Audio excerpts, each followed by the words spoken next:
Colosenses, por favor, abren sus Biblias a Colosenses.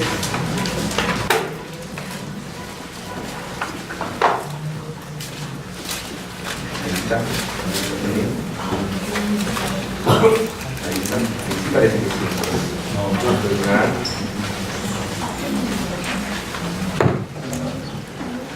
Ahí sí. ¿Cierto? Ok. Colosenses. Vamos a llegar a una sección de la escritura de Pablo a los Colosenses que es bien interesante porque yo me pongo a pensar un poco lo que está pasando con nuestra congregación en este momento y yo creo que Dios quiere hablar. No estoy hablando de nada místico, pero yo creo que Él quiere moldearnos a todos nosotros de una forma particular, y creo que Él soberanamente está utilizando las Escrituras y nos está hablando no solamente a todos ustedes sino a mí. Yo creo que a todos nos está hablando. Hace unas semanas estuvimos en el Sermón del Monte, y si recuerdan el Sermón del Monte, hablamos de la oración por 10 fines de semana, que fue bastante. Después habíamos hablado de la oración antes. Llevamos con los jóvenes 5 fines de semana hablando de la oración, y yo creo que vamos a tener otros 5 más. Todas las personas que van a la casa los sábados hablamos de oración. Y entonces aquí vamos a ver una porción acerca de la oración, y creo que deberíamos tomarlo muy en serio, de tomar en serio esto de la oración. Yo creo que es importante para la vida de todos los creyentes, y vamos a ver algunos de los elementos, y vamos a ver algunas de las cosas que nos habla Pablo aquí acerca de la oración. Y la oración principalmente o básicamente es una comunicación con Dios. La comunicación son mis palabras que van desde aquí hacia allá, hacia el cielo, comunicarme con Él. Sin embargo, no es una opción, de hecho es una obligación la oración. Deberíamos orar, todos los creyentes deberían pasar tiempo en oración por muchas razones. Vamos a ver algunas de ellas, pero por muchas razones deberíamos estar en oración. Hay un hombre que escribió, Ryle, que es un comentarista, y él escribió estas palabras. Dice: he leído la vida de muchos eminentes cristianos que han vivido en la tierra desde los tiempos bíblicos, algunos de ellos ricos, otros pobres, educados, simples, episcopales, dice él, de otras denominaciones, calvinistas, arminianos, pero dice esto, dice: pero una cosa veo, algo que tienen en común, y es que son hombres de oración, hombres eminentes cristianos, dice él. Y yo creo que la oración es importante en la vida de todos los creyentes. Y si después de que decimos estas palabras, si usted cree que es importante, o la primera pregunta que le haría yo es: ¿cree que es importante? Y si cree, ¿cuánto ora? ¿Cuánto está orando? La oración consiste de varios elementos, y no voy a hacer un estudio sistemático de todas las escrituras, pero podemos tomar algunos elementos que vamos a estudiar, que vamos a mencionar. Por ejemplo, la oración contiene una porción de adoración. ¿Qué significa adorar? Adorar al Padre, adorar por sus obras, lo que Él ha hecho. Es estimar la obra de Dios, es estimar lo que Él hizo como persona, el enviar a Jesucristo. Es apreciar su justicia con mis palabras, es apreciar su creación con mis palabras, es apreciar la escritura. Eso es adoración. Además, la oración contiene peticiones, que es normalmente lo que muchas personas tienen o gastan su mayor tiempo en las peticiones, en sus necesidades propias, y está bien. Yo no estoy diciendo que las peticiones están mal, está bien. Miren lo que dice, por ejemplo, el Salmo 63. Salmo 63. Dejen la marca ahí en Colosenses y vamos a Salmo 63.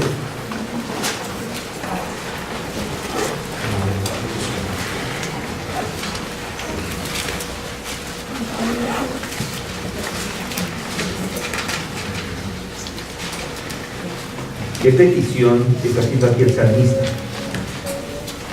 Oh Dios, dice,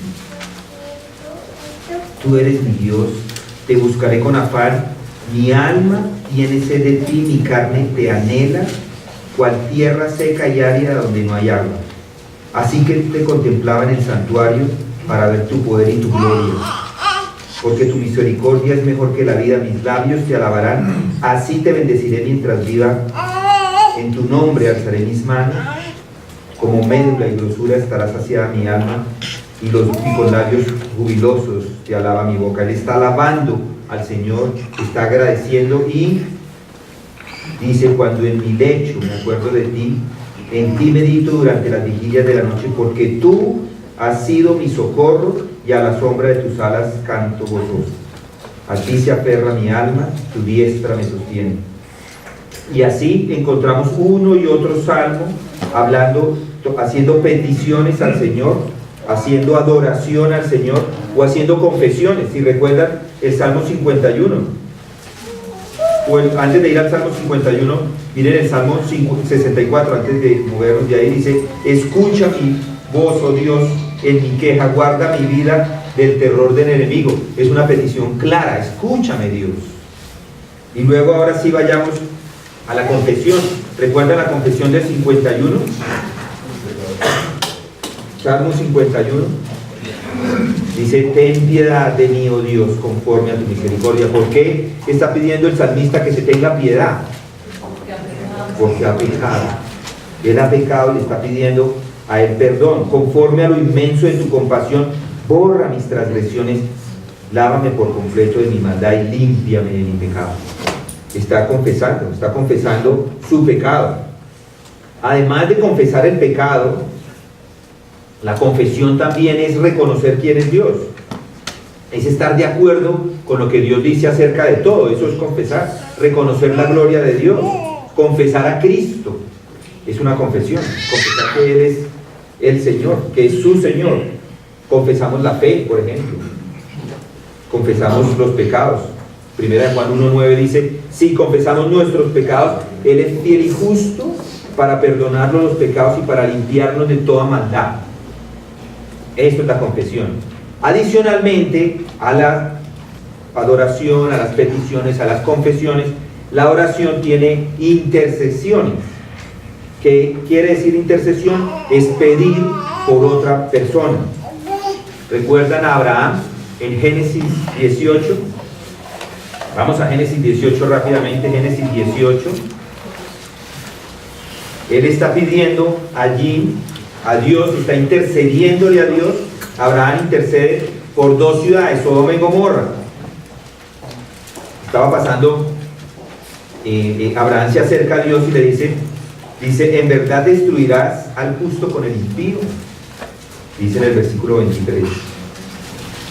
Le dice a Abraham, tal vez haya 50 justos dentro de la ciudad, ¿en verdad la destruirás y no perdonaráis el lugar por amor a los 50 justos que hay en ella? Lejos de ti hacer tal cosa, matar al justo con el impío, de modo que el justo y el impío sean tratados de la misma manera. Lejos de ti, el juez de toda la tierra no hará justicia. Y entonces el Señor le responde, sí, si hallo en Sodoma 50 justos dentro de la ciudad, perdonaré a todo el lugar por consideración a ellos. Y luego ustedes recuerdan la historia, faltan 5, luego 30, 20, 10, van quitando, Él le va quitando personas para interceder por ellos. Eso es intercesión. Y luego, en Génesis 20, también vemos que Abraham era un intercesor. Aquí vemos que hay otra intercesión. Él intercedía por las personas. Él intercede por Abimelech. ¿Recuerdan en 27? Dice, y ahora pues, devuelve la mujer al marido porque él es profeta. ¿En quién está hablando acá? Dios. Está hablándole a Abimelech. Y le dice, devuelve la mujer al marido porque él es profeta y orará por ti. Es decir, que Abraham iba a orar por él. Entonces esa es la intercesión, está orando por otras personas. Luego en Génesis 25, 21 encontramos la oración de Isaac. Génesis 25. Y oró Isaac al Señor. 25, 21. Y oró Isaac al Señor en favor de su mujer porque ella era estéril. Y lo escuchó el Señor. Otra vez. Son intercesiones. Y podemos seguir nombrándolas, están por todas las escrituras. Job, por ejemplo, en capítulo 42, ¿recuerdan los 3 amigos que lo estaban criticando? Tanto él oró por ellos. Moisés igual oró por la victoria de Josué, Éxodo 17, 8 al 13. Samuel también oró por la victoria contra los filisteos, 1 Samuel 12. Elías, ¿recuerdan cuando el niño muere? Por la vida del niño, 1 Reyes 17, 24. Eliseo también oró por las personas para que abrieran sus ojos. Ezequías oró por la liberación cuando Sanaquerib venía y quería destruir, los asirios querían destruir a Judá, y él ora y viene un ángel del Señor con una respuesta inmediata de una forma impresionante. Viene un ángel del Señor y destruye a 185,000 asirios. Daniel ora por su gente, por la ciudad, por el templo. Lucas por los enemigos. Pablo por la gente de Israel. Pablo por crecimiento espiritual. Eso es lo que tenemos acá. Una oración de Pablo por las personas. La lista en las escrituras es interminable. Y muchas veces nuestras oraciones son solamente para nosotros. ¿Qué me puede dar Dios a mí? No por las demás personas. Pero aquí Pablo nos está dando un ejemplo. Está haciendo una oración intercesora. Mire lo que dice, y vamos a leerlo. Vamos a leer los Colosenses 1, versículo 9. Dice: por esta razón, dice Pablo, nosotros desde el día que lo supimos no hemos cesado de orar por vosotros y de rogar que seáis llenos del conocimiento de su voluntad en toda sabiduría y comprensión espiritual. Y luego el 10 dice: para que andéis como es digno del Señor, agradándole en todo, dando fruto en toda buena obra y creciendo en el conocimiento de Dios, fortalecidos con todo poder según la potencia de su gloria, para obtener toda perseverancia y paciencia con gozo. Y vamos a parar ahí, vamos a meditar especialmente en el versículo 9. Pablo, intercede por los colosenses, intercede por los efesios. ¿Recuerdan Efesios 6:18? Orando en todo tiempo con toda oración y súplica en el Espíritu y velando en ello con toda perseverancia y súplica por todos los santos. Eso era lo que hacía Pablo todo el tiempo, orando por las demás personas. Exhorto ante todo a que se hagan rogativas, le decía Pablo a Timoteo, oraciones, peticiones y acciones de gracias por todos los hombres. Es orar por todas las personas. Hebreos 3:18, orad, nos dice el autor. Nosotros pues confiamos en que tenemos una buena conciencia, deseando conduciros honradamente en esto. Es decir, que la oración es intercesora, es importante, nos lo está mostrando Pablo y nos lo muestra en todas sus cartas. No importa donde estemos, no importa donde usted se encuentre, usted puede orar. No importa qué tan imposibilitado esté de ministrar de otra forma. Hay personas que físicamente no lo pueden hacer. Hay personas que quisieran hacer muchas actividades dentro de la iglesia y no lo pueden por su físico, pero orar sí pueden. Siempre se puede ministrar por medio de la oración. De hecho, esta semana recibimos un mensaje de WhatsApp y yo creo que muchas de ustedes, las mujeres, lo recibieron. Yo me metí en el grupo del grupo de las mujeres y pusieron una petición de oración. La abuelita de una hermana se perdió. Yo creo que ustedes, muchos, los que lo recibieron, lo recuerdan. A las 2 horas, yo no sé cuántos de ustedes oraron. Yo dije, voy a parar, voy a orar. Se perdió la señora, tengo que parar y orar. Algunos de ustedes oraron y a las 2 horas apareció. Ya apareció. ¿Qué respuesta a la oración? Gloria a Dios. Respondió Dios la oración inmediatamente. Probablemente, esto no lo sé. Algunos dijeron, mandaron el signo de que ya estamos orando y no oró. Eso lo sabe usted. Yo no me voy a meter en eso. Pero yo les digo, si uno dice que va a orar, pues ora. Pare y ore.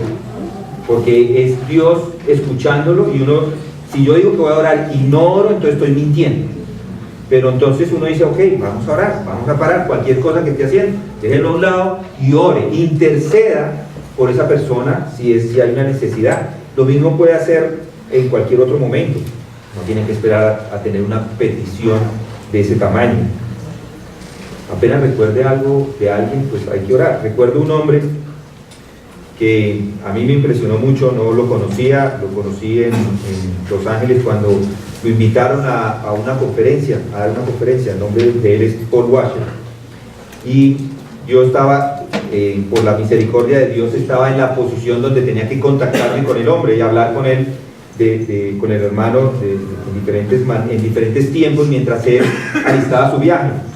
Y él lo primero que me decía es que se reúna un grupo a orar, porque no sabíamos si ni siquiera iba a venir.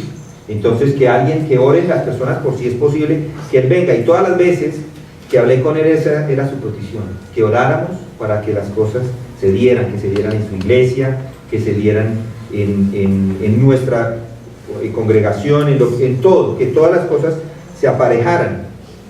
Cuando llegó acá me impresionó aún más, porque el hombre oraba a todas horas, o ora a todas horas. Y todavía más cuando desde el púlpito dice es que la oración yo hago de primero porque es lo que más obvio. Entonces, como si él está luchando con la oración, cuánto más nosotros. Yo creo que cada uno de nosotros está luchando de una manera fuerte con el tema de la oración. Puede ser que no entienda mucho acerca de la oración, y por eso debemos, y Dios está utilizando las Escrituras para enseñarnos. La oración debe ser la prioridad en la vida de los creyentes. Es vital para el perfeccionamiento de los santos. ¿Recuerdan Hechos? ¿Recuerdan qué pasa en Hechos 6 cuando hay una situación ahí en la iglesia? Hay una situación un poco delicada, y es que hay una queja, la iglesia está creciendo, pero hay una queja. Se quejaron porque hay una queja de los judíos helenistas que no estaban recibiendo la distribución diaria de los alimentos. Las viudas estaban un poco inconformes, y entonces se reúnen, y los hombres dicen en el 6.2, dice entonces los 12 convocaron a la congregación de los discípulos y dijeron: no es conveniente que nosotros estudiemos la palabra de Dios para servir mesas. Y luego dice en el 4, dice: y nosotros nos entregaremos a la oración en primer lugar y luego al ministerio de la palabra. Las dos son importantes, las dos son fundamentales en la vida del liderazgo de toda la iglesia. Yo diría es en la vida de toda la iglesia. Toda la iglesia debería estar orando. En Efesios 4 también vemos un poco como Pablo, Efesios 4,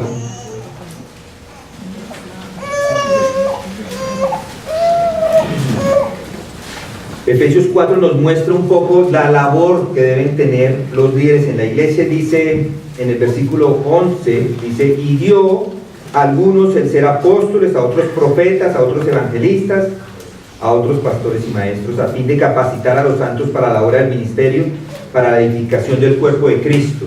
Es decir, que la palabra de Dios es clave, es muy importante, es la manera como Dios utiliza para capacitar a los santos, y se logra enseñando la Escritura. Toda la Escritura es inspirada por Dios y es útil para enseñar, para reprender, para corregir, para instruir en justicia, a fin de que el hombre de Dios sea perfecto y equipado para toda buena obra. Eso es primordial. Pero ahora en Hechos, acabamos de verlo y acabamos de leerlo, que además de ese ministerio de la palabra, además de equipar a los santos, está el elemento que nos muestra ahí, es el elemento de la oración. Y volviendo a Colosenses, si recuerdan, Epafras era un hombre de oración. Vemos una descripción de quién es Epafras en el 4.12. Dice: Epafras, que es uno de vosotros, siervo de Jesucristo, os envía saludos siempre, esforzándose intensamente en favor vuestro en sus oraciones para que estéis firmes y perfectos, completamente seguros en toda la voluntad de Dios. Otra vez, la oración. Este Epafras era un hombre comprometido, sí, con las Escrituras, pero también era un hombre de oración. La oración era su responsabilidad, yo creo que es la responsabilidad de cada uno de nosotros. Y mire lo que hace aquí Pablo. Pablo, antes que nada, antes de cualquier cosa, inicia con la oración. Y mire lo que dice. Dice, después de saludarle, después de haber dado gratitud, en los versículos de 3 al 8, luego en el 9 dicen, por esta razón, también nosotros, desde el día en que lo supimos, no hemos cesado de orar por vosotros y de rogar que seáis llenos del conocimiento de su voluntad en toda sabiduría y comprensión espiritual. ¿Cómo sabía él que las cosas estaban bien en Colosas? Porque él sabía, Pablo lo supo. ¿Recuerdan dónde se encontraba Pablo? En la cárcel. En este momento está en la cárcel, está encarcelado. Epafras llega allá y le lleva la razón de lo que estaba pasando en Colosas y él escribe esta carta de regreso. Él se la escribe ¿para qué se la escribe? Para animar a la iglesia y para corregir algún peligro que se pudiera presentar. Habría un peligro de una falsa enseñanza, había un peligro de falsos maestros, había un peligro de una propagación de una falsa doctrina. Por eso es que Pablo les envía esta carta y dice que no cesa de orar por ellos, pero a ellos les está yendo bien. Ellos no tienen todavía el problema, no lo tienen como lo tenían en 1 Corintios o 2 Corintios. En este caso, ellos no estaban sufriendo ya, él los advierte por cosas que puedan pasar. ¿Y no les parece esto interesante que él esté orando por ellos, que esté orando sin cesar por ellos y todavía no hay ningún problema grave, grande? Alguno diría, pues si no hay tanto peligro, ¿para qué oramos por ellos? ¿No? Si no, se ve como bien el liderazgo, ¿para qué vamos a orar por el liderazgo si se ve que está funcionando? Eso no es lo que hace Pablo. Pablo les dice a ellos que oren. Puede que hayan personas que estén pasándola mal, que tengan problemas de enfermedad, que tengan problemas de dinero, lo que sea, pero aquí él está orando para que, sin cesar, por aquellos que están progresando. ¿Y saben por qué? ¿Por qué lo haría Pablo? ¿Por qué, si las cosas están yendo bien, por qué él quiere seguir orando? Si están las cosas bien. Yo creo que si se está progresando en la fe, si se está progresando en el crecimiento, yo creo que el ataque de Satanás es más grande y va a tratar de desarmarlo como sea, porque él no quiere la iglesia sana, él no quiere la buena doctrina, él no lo quiere, él no quiere un liderazgo que se mantenga firme, eso no lo quiere Satanás, y por eso va a tratar de hacer ese mal, va a atacar, va a ser estratégico en su ataque. Y yo diría que la batalla más fuerte y la resistencia más grande del enemigo se va a concentrar en aquellos individuos o aquellos ministerios que están teniendo éxito en la extensión del reino de Dios. ¿Es importante orar? Es importante. Es importante orar por esta congregación, es importante. Es importante porque eso es lo que nosotros estamos tratando de hacer acá, de tratar de ser fieles a la palabra, de tratar de ser expositivos, de tratar de llevar una congregación de acuerdo a como las Escrituras lo dicen. Y esto seguramente no va a ser fácil, vamos a encontrar enemigos en el camino, y está bien orar por otras cosas, está bien orar por las debilidades de las personas, está bien orar por las aflicciones, por los enfermos, pero es que a veces solamente oramos por ellos. Solamente tiene una enfermedad, ¿cuántas veces oramos por cáncer? Una persona tiene cáncer, la otra tiene cáncer. El cáncer es una palabra muy común en la oración.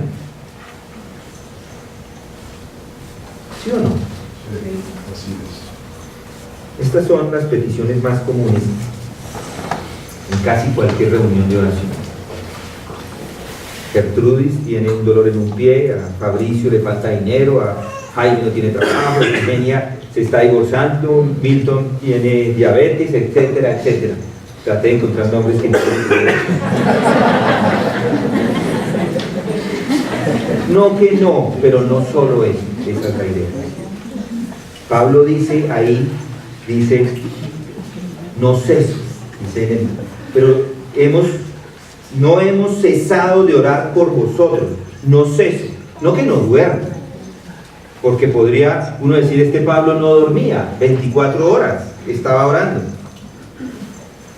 La idea es que cada vez que les recuerdo, cada vez que me acuerdo de ellos, estoy cesando. Eso quiere decir orar sin cesar, porque sería muy difícil, porque si encontrar, por ejemplo, leemos de Filipenses, ahí mismo, Filipenses 1:3, él hace lo mismo con los filipenses.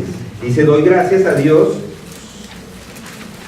doy gracias a mi Dios siempre que me acuerdo de vosotros, siempre que me estoy acordando, siempre que los traigo presentes. Algunos dirían, pero ¿y si no me acuerdo entonces no oro? No, pues hay que estar pensando. En Efesios 1:16 lo mismo. Efesios 1:16, un libro antes, Efesios 1:16, que dice Pablo otra vez, dice, no ceso de dar gracias por vosotros, haciendo mención de vosotros en mis oraciones. Él constantemente estaba haciéndolo. Primera de Corintios 1:4 hace exactamente lo mismo. No es una postura, orar no es tener una postura en particular, no es tener un lugar en particular, no es con palabras especiales o particulares. Uno puede orar donde esté y en el momento que se encuentre, en la situación que se encuentre, siempre orando sin cesar, como decía Pablo, o dice Pablo ahí en esos versículos. Si se encuentra con alguien en el camino, quieren hacer un trabajo, quieren empezar una discusión, hablar de cualquier cosa, ¿por qué no se ora? Se debería orar en todo momento. Si la situación es fácil, así como si la situación es difícil, cualquiera de las dos es orar.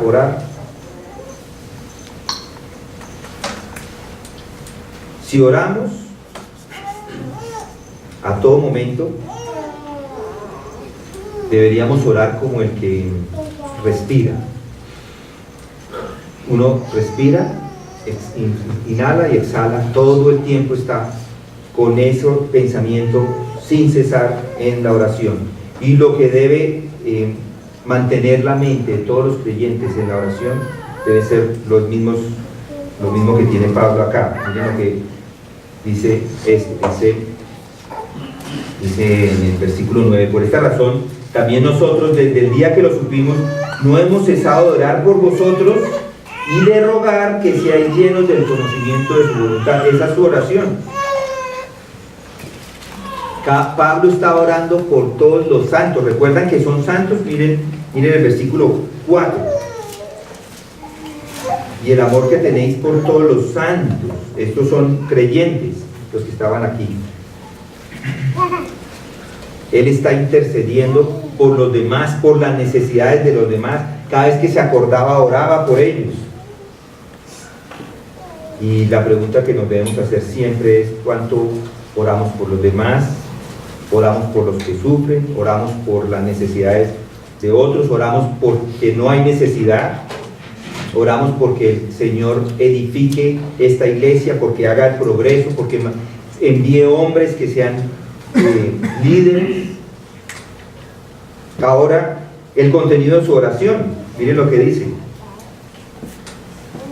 seáis llenos del conocimiento, llenos de su voluntad, llenos del conocimiento de su voluntad. Esa palabra llenos es pleró, que puede tener dos significados especialmente. Una es cuando una cosa está completamente llena. Por ejemplo, cuando pongo gasolina en el carro, el hombre siempre le pregunta a uno que si lo quiere hasta la máquina se para, pero él quiere seguir echando. Entonces yo le digo, sí, eche. Yo a mí no me gusta echar gasolina, entonces trato de ponerla hasta que no le cabe ni una gota más. Eso está lleno, porque él le echa y ya la máquina le hace toda la fuerza y la máquina no funciona más. Entonces eso quiere decir lleno, que está completamente lleno, pero también pleno quiere decir que está dominado por algo, además de lleno, dominado por algo. Miren lo que encontramos en Juan 16:6, la misma palabra, Juan 16:6.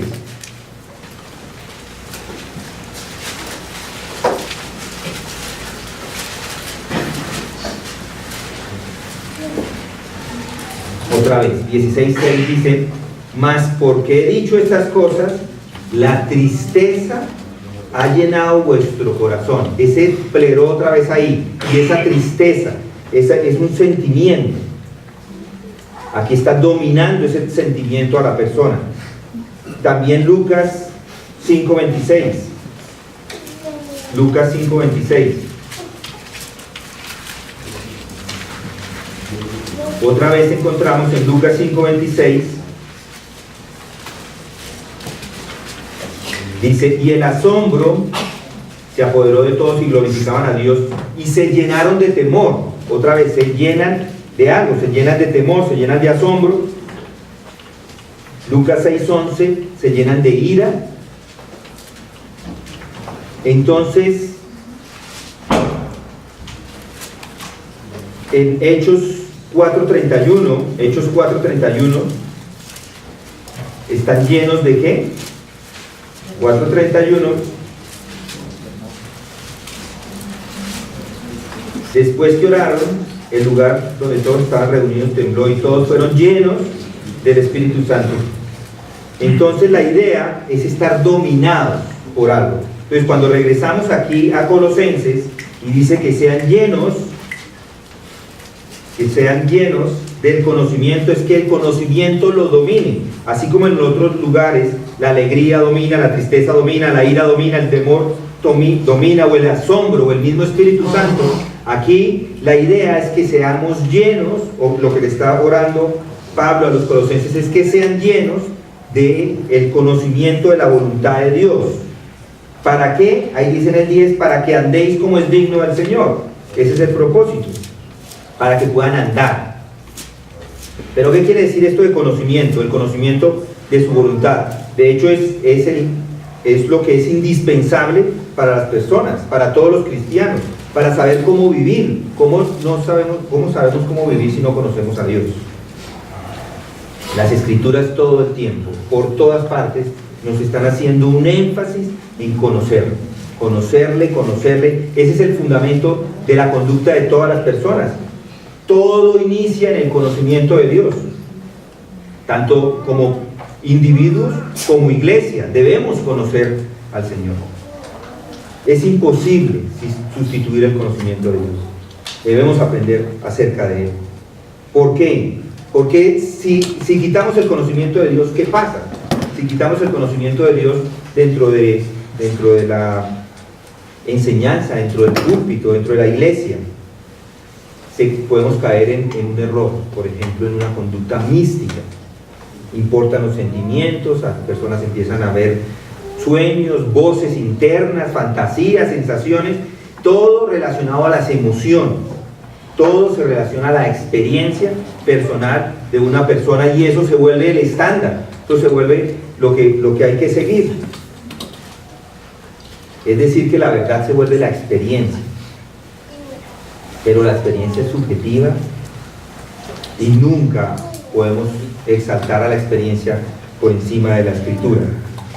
Hay muchos hoy, viven en muchas congregaciones, no solamente individuos, congregaciones dirigidos por las experiencias, no viven bíblicamente. De hecho, piensan, doctrina, no se aburre. Doctrina o teología, de qué palabras tan, hablemos de cosas que nos hagan sentir bien. Pero los primeros cristianos, miren lo que hacían en Hechos 2:41.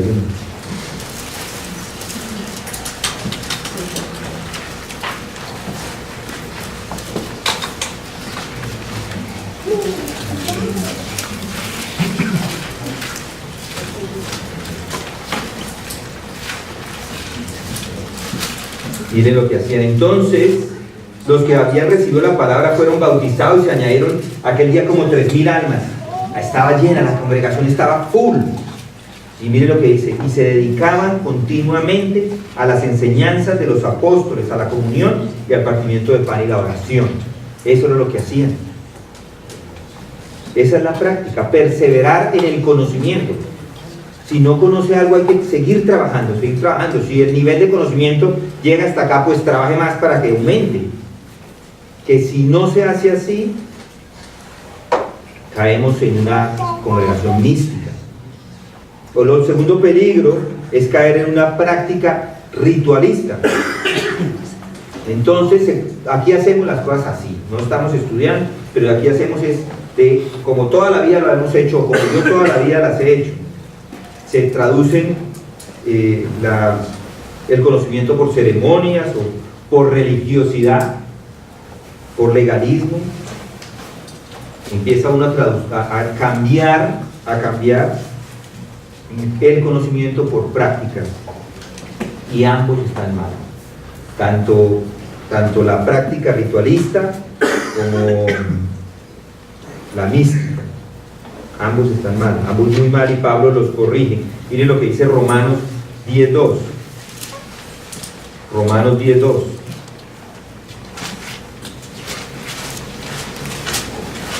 Dice, en Romanos 10:2 dice Pablo, porque yo testifico a su favor de que tienen celo de Dios, pero no conforme a un pleno conocimiento, porque ellos no conocían a Dios verdaderamente. Es posible, mis hermanos, tener celo y pensar que tiene la razón, pero no tener conocimiento. Yo puedo tener ese celo. Los judíos, muy religiosos, ¿lo recuerdan? Eran muy religiosos, pero no sabían lo que hacían. Igual hoy, hay celosos en práctica, pero ignorantes en el conocimiento. Usted debe estar así o asá, debe caminar de esta forma. Y Pablo les dice a los colosenses, otra vez, dice que sean llenos del conocimiento de su voluntad en toda sabiduría y comprensión espiritual, que no sean ignorantes. Ahí mismo en Colosenses 2:3, ese es el tema de Pablo. 2:3 le dice, en quien están escondidos todos los tesoros de la sabiduría y del conocimiento. Eso es lo que él quiere, que estén todo el tiempo mirando a Cristo, tiene todos los tesoros. Mire Colosenses 3:10. Dice, y os habéis vestido del nuevo hombre, el cual se va renovando hacia un verdadero conocimiento conforme a la imagen de aquel que lo creó. El conocimiento, otra vez. Filemón, una carta que venía con esta misma, al mismo tiempo. Filemón, al final de después de Tito, esta carta, cuando Epafras la llevaba las dos cartas, la de Colosenses y la de Filemón, y ahí vuelve y habla de esto. Dice en el 1:6, y luego que la comunión de tu fe llegue a ser eficaz por el conocimiento de todo lo bueno que hay en vosotros mediante Cristo. Romanos 12:2, otra vez, el conocimiento es exaltado sobre la ignorancia. En todas las escrituras es así. La palabra en Colosenses, en 1:9, de conocer, es epignosis. Gnosis es conocimiento y epi es para intensificar un conocimiento profundo, un conocimiento que controla las acciones, un conocimiento que controla las actitudes. ¿Y conocer qué? Pues la voluntad de Dios. No es algo teórico, no es algo especulativo, es conocer la conducta apropiada, que nos dice el versículo 10, para que andéis, es conozca cómo debe andar, para que andéis como es digno del Señor. Yo les diría, uno no puede vivir agradando a Dios si no le conoce, es imposible. Él lo dice. En Proverbios 2:6 también encontramos de dónde viene la sabiduría. Viene del conocimiento de la palabra de Dios, de su boca viene el conocimiento de la inteligencia, dice Proverbios. Dios da por su palabra esa sabiduría. ¿Recuerdan 2 de Timoteo 3:15? Y que desde la niñez has sabido las sagradas escrituras, las cuales te pueden dar la sabiduría que lleva a la salvación. Segunda de Timoteo 3:16, toda la escritura es útil para enseñar. Conocer las escrituras es útil para reprender, hay que conocerlas, es útil para corregir, por eso hay que conocerlas, por eso es útil para instruir, por eso hay que corregirlas. ¿Cómo lo conocemos? Deseando primero. Lo primero que hay que hacer es desear conocerlo, como dice Primera de Pedro. Primera de Pedro, aquí nos está dando, dice en Primera de Pedro 2, dice, por tanto, desechando toda malicia, todo engaño e hipocresía, envidias y toda difamación, desead como niños recién nacidos la leche pura de la palabra, para que por ella crezcáis para salvación. Esa es la idea. Debe ser mi deseo. Debe ser ese deseo como de un bebé que no quiere. Tenemos varios bebés acá y ellos nos muestran cuando tienen hambre, tienen ese deseo y nos lo demuestran con claridad. Se obtiene también dependiendo del Espíritu Santo. Juan 16:13. Juan 16:13. Juan 16:13.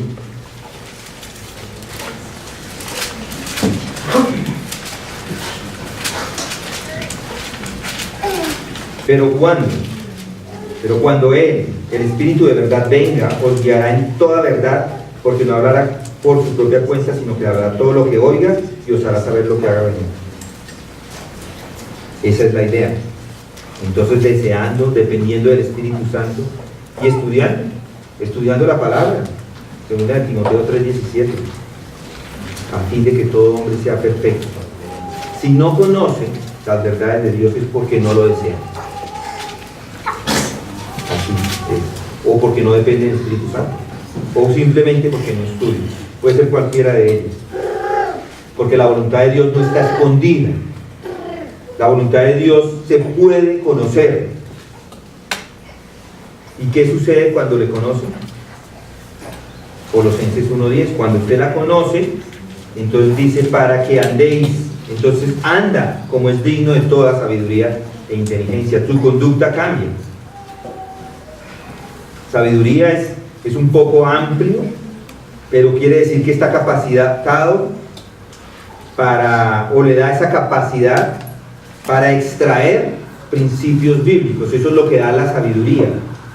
Que Dios le dé esa sabiduría para que usted pueda extraer esos principios que están en las Escrituras y que además le dé la inteligencia para que después de que los ha extraído los pueda aplicar a su vida. Cuando se lleno y controlado por el pleno conocimiento de la voluntad de Dios, esto lleva a sintetizar los principios de su palabra y estos llevan a implementar inteligentemente la verdad en situaciones comunes. Se lo voy a volver a repetir, este es el resumen de todo. Cuando uno está lleno y controlado por el pleno conocimiento de la voluntad de Dios, esto lleva a sintetizar los principios de su palabra y estos llevan a implementar de manera inteligente la verdad en una situación común de la vida de una persona. Dios desea que usted crezca en el conocimiento de Dios y eso es lo que estaba haciendo Pablo acá por estas personas. Él estaba deseoso de que ellos tuvieran ese conocimiento de la voluntad. Asimismo, para nosotros la voluntad de Dios la debemos conocer, no está escondida, no es un secreto, pero requiere ¿qué? Requiere intercesión por medio de la oración, requiere desear ese conocimiento, requiere que dependamos del Espíritu Santo y requiere que debemos dedicarnos a estudiar, estudios bíblicos, sermones, escuchar todo lo que pueda, asistir a todos los estudios que pueda. No quería mencionarlo, pero lo voy a hacer. Yo los invito a todos los varones a que se reúnan. Lo hacemos una vez al mes, no es tan grave, una vez al mes. Pero no tenemos mucha asistencia. Yo diría, ¿por qué no quiere conocer? ¿Por qué no quiere conocer de la palabra de Dios? Es una buena oportunidad para conocer acerca de la palabra. O escuche sermones en vez de poner la música, o haga estudios personales, también puede ser.